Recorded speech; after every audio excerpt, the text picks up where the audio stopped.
You're listening to The Other 50%, a herstory of Hollywood. I'm Julie Harris Walker. This is the podcast where I talk to successful women in entertainment and hear their stories. This week I sat down with Mary Montiforte. Mary is the Vice President of Physical Production at Endeavor Content. She originally came up through production accounting and producing as a freelancer and then moved into staff positions in production finance and physical production. Her longest stint was as a staff production controller for NBCUniversal before moving on to Lionsgate and now Endeavor Content. Some of her credits include 30 Rock, Friday Night Lights, Unbreakable Kimmy Schmidt, Santa Claus 2, 13 Days, Air Force One, and a crowd favorite, The Commitments, just to barely scratch the surface. We talked about how she got where she is, pushing through as a mother, and the persistence and tenacity it takes to have longevity in this career. You can find us at theother50%.com for added features, photos, show notes, and the merchandise. You can also listen on Apple Podcast and all the podcast places. Okay, here's my conversation with Mary Montiforte. Have a listen. What do you do?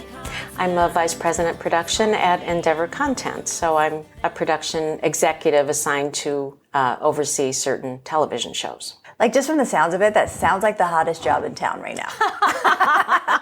Oh, it's real hot, yeah. You're like, I feel like I'm working every day, actually. Yes, exactly. I will admit a lot of people want that kind of a job, and it was a career goal of mine to get that job. Congratulations. Thank you. And so I worked a long time to get there. There's a lot more younger people getting into the field and getting these jobs sooner because of all the content that's out there. Yeah. But it's a hard job. I work basically 24/7. Not all the time, but on the weekends I hardly ever have a weekend off where I don't have something to do. And then I get up in the morning. I have shows on the East Coast, so I'm on my computer at 5:36 a.m. and then I leave a little bit early with the commute. A little bit later with the commute, and come home around 7, 8 o'clock at night. So it's a long day. Like, it's all consuming. It's never ending. It's never ending. And it's funny because when you're not at that level and you're kind of looking at it, entry level, like, it looks, I think, a whole lot different than it is, because the bigger the job, really, the harder it is and the harder you're working. Right. And you came up through accounting and production finance, didn't you? I did. Let's talk about it. Let's talk about the very beginning. Okay. How did you know you wanted to get into this business, and what was your first kind of inkling getting in? Well, I didn't want to get into this side of the business originally. Originally, I wanted to be an actress. So This is everyone's story in Hollywood. Yes, everyone's goal.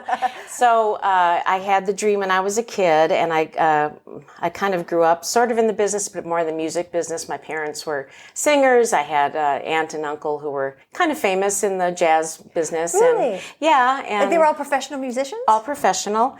And my parents would, travel on the road and sing nightclubs, and they had some little movie work and voiceovers and things like that. So anyway, I don't know. I just got the bug when I was a kid. Okay, now hold on. Yes.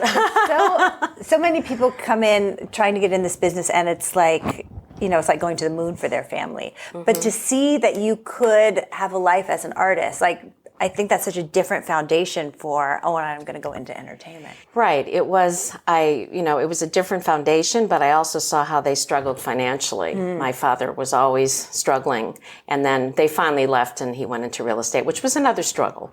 He was never one to work a 9 to 5, but I always in my mindset, I don't ever want to be in that position. I'm going to make sure that I have income coming in. Oh, isn't that interesting? Okay. Yeah. Okay. So then what happened?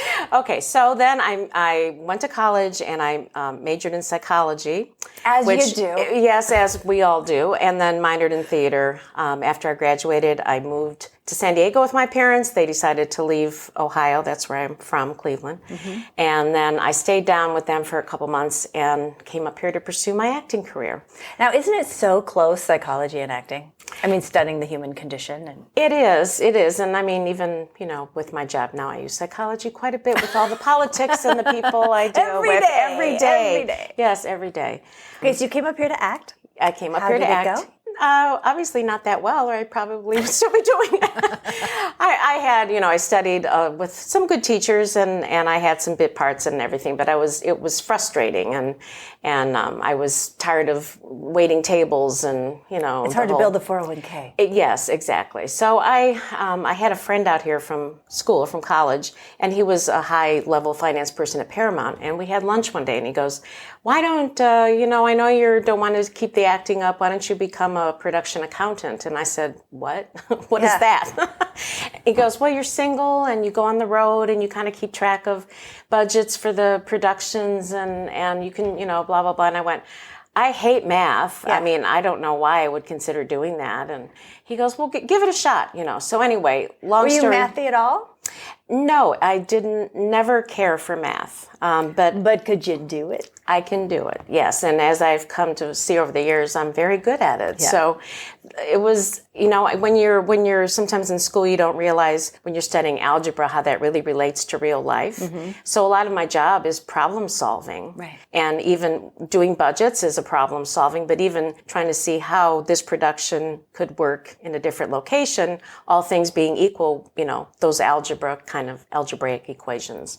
So I got a job at a production company. It was Ben Ephraim who did private lessons in private school way back when. Mm-hmm. And I started as a receptionist. And then I was still waiting tables at night. So I worked from 9 to 6 in Brentwood, hop in my car, run over to Beverly Hills, change in my uniform, and wait tables from 6:30 until 1 or 2 in the morning. My God. And I did that for a while. And then I started to move up and got better jobs and made more money. Get more sleep. Exactly. Yeah. So that's how it started. And then I did a lot of work for a company called Beacon Communications. Mm-hmm. And they were the ones that kind of gave me the opportunity to go into production. So how'd you get from reception into accounting? Or did you go right into accounting? The person that I was working with there, I was doing some of the assistant bookkeeping work when I was there. She left and she did a project for Doug Trumbull. I don't know if you remember him. Anyway, and she took me over there. So that was my first job, was doing something for Doug Trumbull. And I just learned, I learned on the job. You're like, I can do this. I can do this. And then I took a staff job in my early career at Kushner Lock Company. Mm-hmm.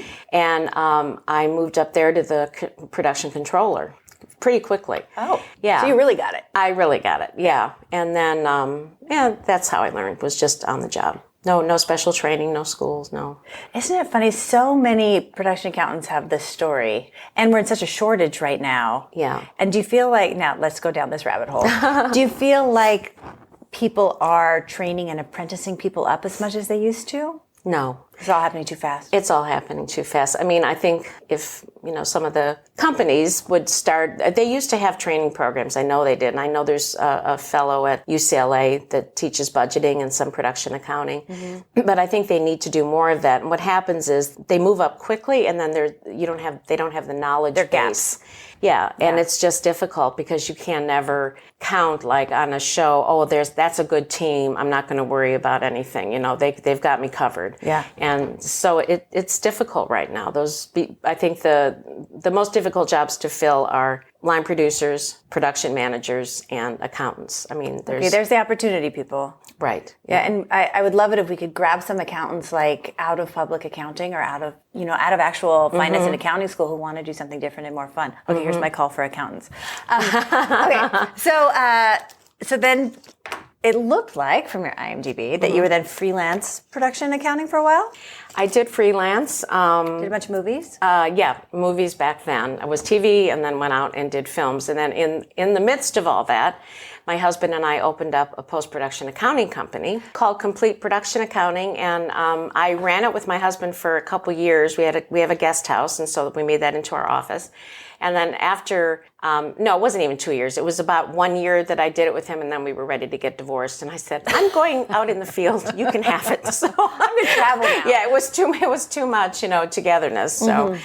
But anyway, he ran it for about 15 years, and then he had some health issues and closed up shop. But so that was an experience too, and I was always involved in it, even if I wasn't working day to day in it. But then I went on location, and not a lot of jobs in LA. I think a lot of them were on location for the production accounting part of it. So then it looked like you were also able to transition into producing out in the field. Let's talk about that. Yeah, that was, I'm trying to think of I think the first opportunity I had was I became a production supervisor, a show called G's Tripping for Beacon. And then I don't remember the exact order of it, but they did. Well, there will be a quiz later. There'll be a quiz. Okay, so then they did Air Force One. And I was an associate producer on that, and my responsibility on that was basically I was overseeing accounting. It was kind of I made my own job, basically. I made my own position. So I told them, I know you want me to still oversee financing, and I will, but I want to be involved in producing. So you took a bigger job. I took a bigger job, not that much bigger pay, but I was heavily involved in the post-production in that show, and I oversaw the sound with the Sound Deluxe and so forth. It was a great opportunity for me, and it kind of got me going into the production side of it. Yeah. Okay, so then let's talk about how you transitioned from being freelance into staff. Was NBC your first staff job? Well, no, it was the second. I was at Kushner Lock, and then NBC was my first staff job. When I went back into finance, what happened was I got my daughter, and I was taking her to Canada and the places where I was producing movies and so forth, and she was in Catholic school, and the nun said, well, you can't keep taking her out of school. You're going to lose your spot. And I said, well, I'll pay for it. I wanted her to be with me. And she said, no, she has to stay here. So it was time to settle down. It was time to settle down. Okay, could we pause on that for a minute? Let's talk about, because this is always so interesting to me, being on the road, freelance, in production, having a child. How was that transition for you? It was difficult because I was taking, when I would go out of town, I was taking for the majority of the time my daughter away from her father. And I had the nanny, and, they would pay me well enough that I could afford to bring the nanny and do all that. Were you married at this point? Yes, I was. Okay, wait a minute. I asked you that because I thought you said when you had the post-accounting business, you were getting divorced, so he kept the business and you went out freelance. No, I meant there was too much togetherness, and so working all day long and then going in the house and trying to just have dinner in a normal life, we were arguing all the time, and I thought, I got to get out of here or we're headed for divorce court. Okay, so okay. So you did to save your marriage. I did so it to save. So you're still married to the same guy? Same guy, yes. Only one husband all these years. Thank you for clarifying that. Okay, thank you. Sorry, I forgot the question. How was the transition? I'm curious about taking your baby to set. How were you treated? How did that work out? Yes, there was a definite prejudice against that. And I noticed that I kind of, people started viewing me differently. I wasn't getting as many job offers and things because I didn't take my daughter to the set all the time, but I certainly would sometimes. But everybody... People knew she was there. People knew she was there, and people knew that I had, if I was out of town in Toronto or whatever, they knew that I had a child to go home to, which I did.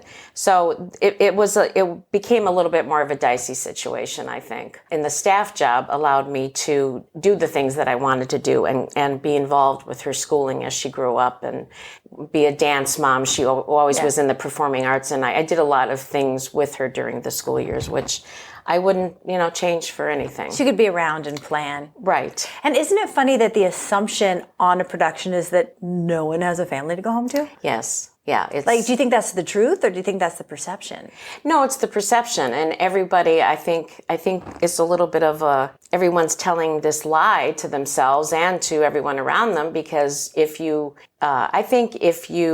intimate that you can't do the job, that you don't have enough time, or you can't devote the hours, then there is a prejudice against that. Then they view you in a different way. Because you can't do 24 hours a day? Yes. And they know then, oh, she has a kid. Maybe the child has a dentist appointment or has a school function. I think it's getting better today.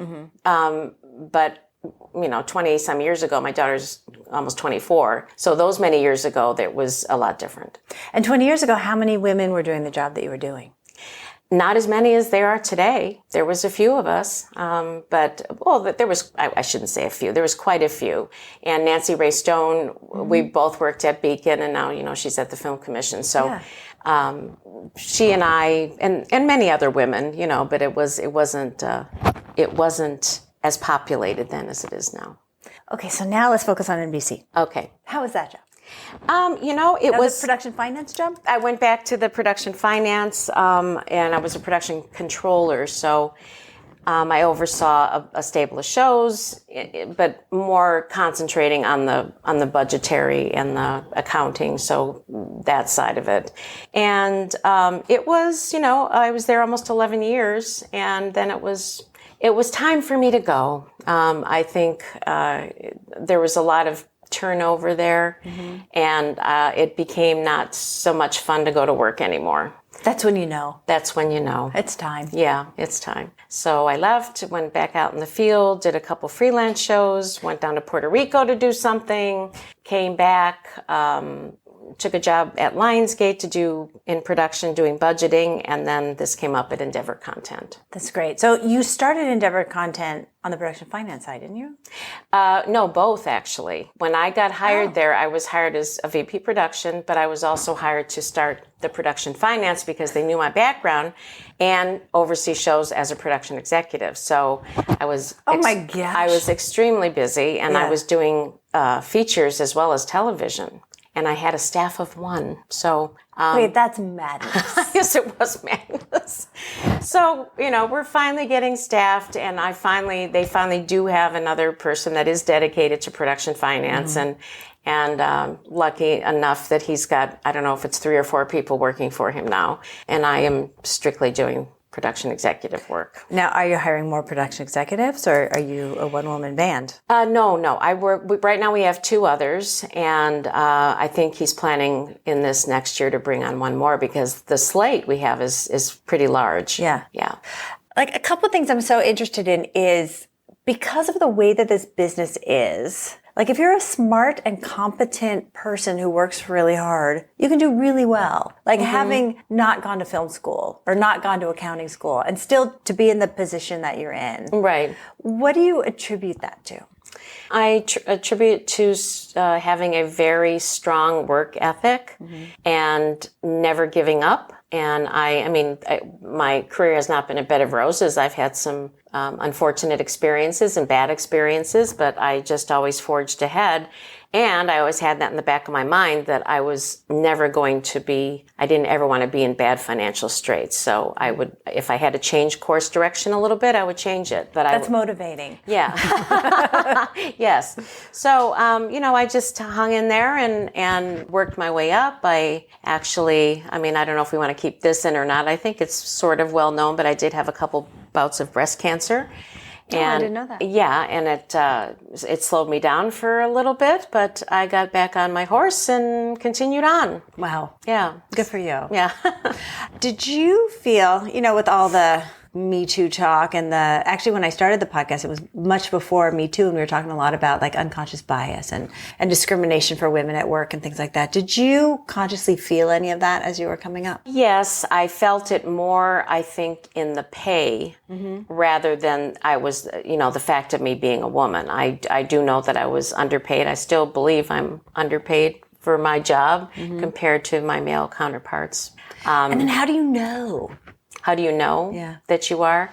You don't really, although I do, well, you hear people talk, okay? Yeah. And I guess that's the only way that you would really know. You can't look at somebody's salary, but it's getting better, I think. Well, I think women are talking more to each other now. I'm hearing that women are talking amongst themselves before they go negotiate to try to get a better read. Yes, yeah.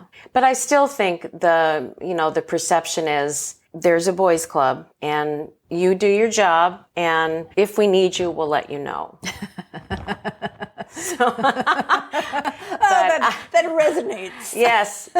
You just stay there, work very hard. Yes, yes. Of course, it's still a boys' club. It's been a boys' club forever. Yeah. But now everybody's talking about it, and we're calling it out. Right. Which hasn't made it go away. But Right. for me, it just makes it more infuriating. Yeah. Yeah. So, I mean, I think, when I was younger, I was a fairly attractive woman, but I was also very smart. Mm-hmm. And so people always appreciated that I was very intelligent. Yeah. And it gets you a long way. It gets you a long way. I do feel like now there is a prejudice also with age and women. And that's very unfortunate because although the industry appreciates the knowledge that you have and the experience and what you bring to the table, they're looking to bring in the younger women, diverse population that they can pay even less to. Right. And it always was a young business, but I think today it's even a younger business than it ever was. Yeah, because the irony is you want the experience and you're going to pay for it in other ways if you don't have the experience in that role. Right. Then you pay for all the mistakes that you have to clean up. Right. Because it does take years to be able to do what you do. It does. And not really have to think about it. There's so many things that I know that I do all day that are just automatic that I don't have to think, should I or shouldn't I? I know what the shoulds are and I know what the should nots are. I learn. You don't have to figure it out every single time. I don't have to figure it out. I learn something new, not every day, but I still find I'm still learning. I don't know everything, and especially with the world of SVODs and the new contracts and the way the industry runs, and the networks are either 100% financing or majority financing as opposed to the old network model where that you got a license fee and they just said, go to your show. And if we have a problem, we'll let you know. But the networks today are way more hands-on and way more involved in the studio. And I'm considered working at a studio. There's never a way to know everything. I think that's the fun of the business, right? Right. No, I like learning new things. I like discovering new things.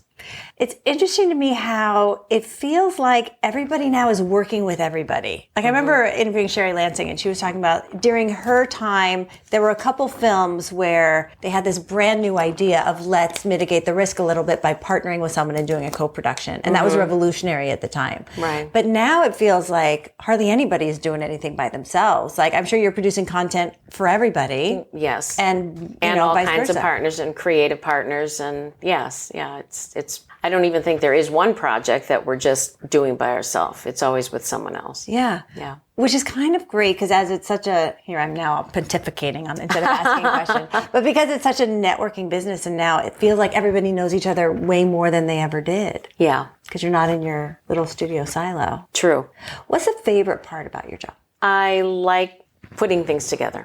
I like the actual, I'm a production executive, but I'm sort of a producer of everybody, all that stuff, because, you bring a lot of it together and I like to see how it works. And I feel in a small way, I'm creating something in my own little way. I'm not, not creative on the show, but I am instrumental in bringing it all together. And is it always a puzzle? Yeah, it's a puzzle. There's always problems. There's, you think you have something figured out and then something else will pop up that you have to, okay, back to square one again. We'll figure this out now. Like this all fell apart. Yeah. Now what? Yeah. And the writers' rooms have changed. They're longer, but they aren't getting the scripts probably, delivered as quickly as sometimes the networks used to, because there's a lot of new people in the game. And it has a tendency to slow things down a little bit. And so then how does that affect your job when you get your scripts late?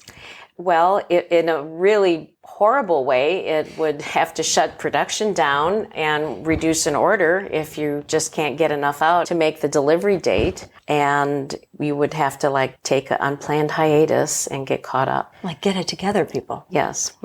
Let's unpack your job a little bit, just for people who don't really know what that job entails. It comes to you once it's a script and a green light? Or at what point does it come to you? Sometimes it comes to you as a book before there is even a script. And you're asked to do a preliminary budget, which I sometimes will farm out. Sometimes, most of the time, I'd rather do it myself because I find it more time consuming to try to sift through somebody else's work. And I've done it for so many years that I can put something together fairly quickly. You've been asked to budget books? I have. Yes, I have. Wow. Really? Is that to see, does it fit in our model? In our model. And the frustrating thing, and I know I think everyone in the industry is feeling this, is they come up with a target number for the green light. Mm-hmm. And a lot of times the target number has not gotten any feedback from production. It's not based in reality. Many times not, and so if you have a project which has a huge above the line and you can't, you have to take that into consideration, because if you have a huge above the line with big stars and big names, there's all your money. There's all your money, and it comes with a price. I mean, so some of this is a little frustrating, but yeah. So the first thing is I budget, then work with the creative team on rebudgeting, and as the showrunner's getting hired, I'm hiring a line producer, looking for stage space. The first thing would be to get a writer's office off the ground. So if it's in New York or LA or wherever the writer's office is, you get that set up for the show, and then you're always interfacing with production and being involved in decisions. Not that I have that much say in it, but you're always involved in it, decisions for the main department heads, and liaisoning with the networks and making sure that they're informed on what's happening. And if there's schedule problems or personnel problems, that's kind of my job to make sure everyone's aware. So you're putting together the machine that's going to run the business of the making of it. Right. In the big oversight way. The person on the show side is the line producer that makes sure the details of that machine are running day to day, but it's more of the oversight. It just sounds so fun. No, I have to admit, it is fun. It can be very stressful, but I know it's hard. Yeah, but it's it is a fun job. And how about the people that you have to deal with? Because it's so many different types of people with different needs and different directions. How do you handle kind of the diplomacy of it all? Well, I mean, I have to say, I think I've gotten better with it over the years. You have to just... Sometimes in the beginning, you don't know who you're dealing with. You don't have a sense of somebody. You might know them just from their work, or if you're dealing with an actor or actress or whatever. I guess they're all actors now. I shouldn't say that. You don't really have a perception of them. But I do try to treat everyone respectfully and get to know who they are as a person, so that I can accommodate if they need something accommodated, and that I can maybe be one step ahead a little bit. What is the wackiest thing someone has ever asked for that you had to figure out how to accommodate? Well, like while thinking, this is such nonsense, I can't believe I'm spending my day doing this. Oh my gosh. Without naming names, of course. No, I know. Nothing's coming to my mind right now. I don't know. Really, nothing's coming to my mind. No. Okay. I was thinking like back in the day where like Julia Roberts had to wash her hair in Evian, or there was bananas, things like that. Yeah, that kind of thing. Well, I mean, I've had stars that you weren't allowed to look in their eyes. You couldn't give them direct eye contact. And if you saw them on a stage, you were to move out of their way, so you weren't, you weren't affecting that they would have to make a maneuver to get around you. Mm-hmm. And that was a lot of fun. It's interesting, the power hierarchy in the Hollywood of it all. Like I was explaining to it was either people I work with or my kids or both. How it's the creative people, then creative executives, then production executives, then production finance, then payroll, then FedEx. That's the hierarchy of it all. So especially when I'm talking with, amongst payroll people, let's keep a check on where we are in this hierarchy. Yeah. But have you noticed a difference as you go up the ladder from, the production finance to production? Was there a difference in how you are recognized and treated? Yeah. As a production person, I think you're more respected than the production finance person in many circles, especially as a woman. I think if you're a male finance executive, you're respected a little bit more. Oh, that's interesting. Mm-hmm. And I can think of 100 examples where I think that is true. Yeah. Why do you think that is? Gosh, I don't know. It's like women are bookkeepers and men are finance executives. Yes. Oh, yeah. Women are cooks and men are chefs. Right. And that's old, deep stuff. That's old, deep stuff. And I don't know if it's ever going to change. I mean, all the studios are trying to do the Me Too and the inclusions and all that. But every woman that I know that is in a position similar to mine feels that it's really not there yet. Yeah. Although there are a lot of women in those positions now. Oh, there are a lot of women in the positions, but as far as I think the being viewed equally. Respect. Yeah. Well, we'll get there eventually. No, we're getting there. I mean, it's a lot better than it used to be, and I hope for my daughter it's better. I mean, she doesn't want to be in this business, but I just mean whatever she goes into. Yeah. Yeah. What advice do you have for women coming up behind you? Never. I think kind of what I said before. Don't give up. Be tenacious. Speak your mind. Don't ever be afraid to stand up for what's right or what's truthful or what's ethical. And even if you may put a job in a precarious position or you endanger a job, if you know something is right, I don't feel like I would, and I never have compromised myself. And if you really want to stay in the business, it takes a lot of work. It takes a lot of tenaciousness to hang in there. But I do believe if you are smart, if you have a good work ethic, and you put in the hours, that you'll succeed. Can you talk a little bit about what the job is as a bond rep? Because we haven't talked about that on the show before. You oversee so when you're a bonded movie, you're signed a lot of paperwork. They don't do it for television shows, that you're going to deliver the movie on budget, and you have to bond the SAG bond, but you also bring an insurance company that says we will make sure you get this project and at a certain price, and that it protects the financiers if you're dealing with an independent. So I was hired to do just that. And if a project, sometimes I would go to the set, sometimes I would be in the office, and if they were having budgetary issues and they had to cut scenes back, they weren't going to finish, they would ask me to take the script and mark off where this could be eliminated or this could be shot here instead of here, and consolidate. So make those kinds of recommendations. Like help them sort it out. Yeah. And then, they would have to come to you for certain approvals if they needed to spend money that was over what was in the budget, or something came up that was a request that wasn't counted on from one of the stars. So it's more of you're kind of really in the trenches. I mean, you have to know the nitty gritty of what the show's about. Yeah. But I found it very interesting. Oh, for sure. Yeah, it was interesting. And it's another one of those jobs where you're probably overseeing a bunch of shows at a time. Yes, exactly. It's a whole different multitasking. It is challenge. Definitely multitasking. And then another thing that probably isn't on my IMDb is that I was a co-producer on a Michael Jackson short film. That was one of the most interesting things I've ever done in my career. Let's hear it. Yes. So it was a weird time in my life because I was in the process of adopting. Mm-hmm.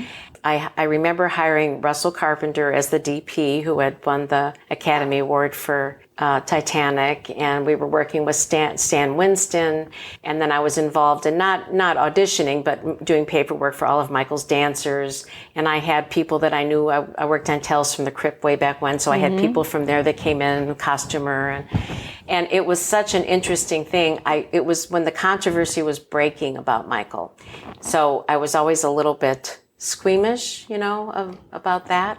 When it was first breaking. Wait, was this Thriller? It was after Thriller. Okay. And this was called Isn't This Scary? So I think it didn't go anywhere because it was kind of like a thriller. Yeah. It was that, ghost dancing and all this other stuff. It was very well done and so much talent, Oh, yeah. just so much talent with it. But just to see him rehearse and dance, and that talent switch go on in him was amazing. Oh, and he would turn it on? Yeah, when he would just be, he was very shy and unassuming. All the stories were in the gloves and the mask, and had a very high-pitched voice and all that. But when it was like, okay, it's rehearsal time, it was just like he changed. He was on, yeah. Okay, so that was happening at the time of accusations and court and all. How was that? Well, it was strange just for me, especially then. My daughter came into my life quite unexpectedly during this, and I Anyway, I brought her to the set a couple times and she was a very tiny baby, and then I never brought her back again. I actually then replaced myself on set and concentrated more on the visual effects so I didn't have to do the set hours because I was a new mom, and it enabled me more free time. But Sure. yeah. And it changes everything in how you look at children. Yes. Yeah, oh, definitely. Yeah. Oh, interesting. Yeah. All right, what else? What did I not ask you about that I should have asked you about? Oh, I don't know. I just, that was just, I wanted to talk about that because it was one of the fun, really, I mean, I've had a lot of fun projects. K-19 Widowmaker, I've been on submarines, I've been on 13 Days, I was on the destroyer ships, and this business has, and I was a producer on all those, and it has enabled me to do so many fun things in my life that most people never get to do. Right, it's the adventure part of it, and you don't have to go to war. Right.